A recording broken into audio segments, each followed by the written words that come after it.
Prechádzame do nočnej časti, kde by som začala najprv spálňou, aby ste mali takú nejakú ucelenú predstavu. Spálňa je riešená veľmi dominantnou zástenou postele, ktorú sme vlastne vyriešili kompletne z dreva. S tým, že poza postelou je prekrásna tapeta, ktorá v podstate imituje les.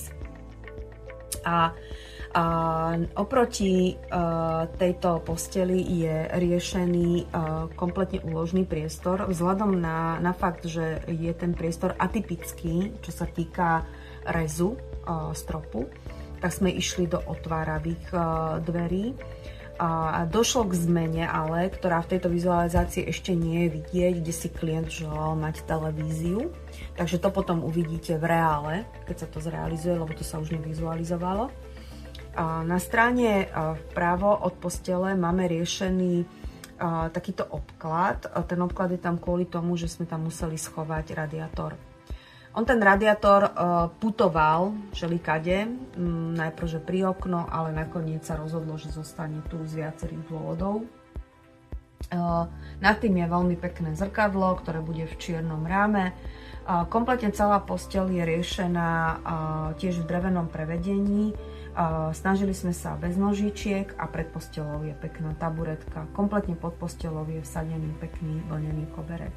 Na oknách sú riešené textílie, napriek tomu, že je krásny pohľad do záhrady, sme tam vyriešili závesy, ktoré sú zatemňovacie, aby v podstate večer mali nerušený spánok.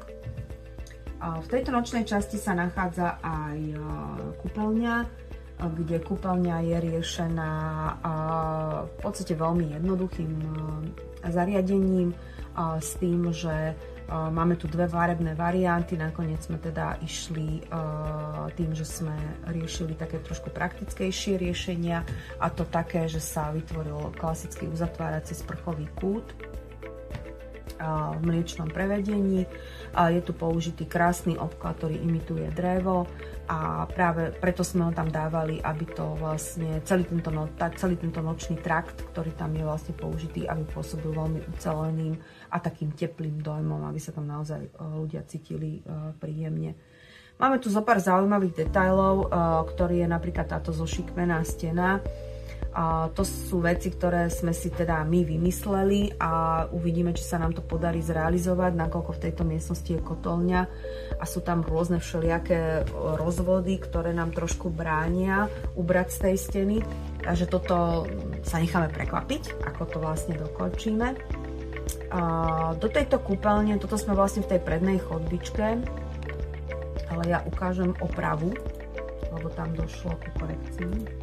Bohužiaľ, do tejto vstupnej chodbičky sme museli dať mrazničku, nakoľko prišla taká požiadavka od klienta.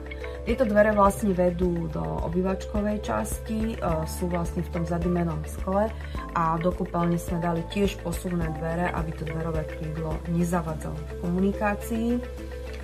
Oproti tým, že ten priestor nám to umožňuje a máme tu takú parádnu chodbičku, ktorá je naozaj veľkým prínosom, tak v tejto chodbičke máme krásne sedenie s posuvnou skriňou, kde ona slúži v podstate ako keby ešte ďalší priestor na odkladanie po príchode domov. Hej, tu sú topánky, kabáty.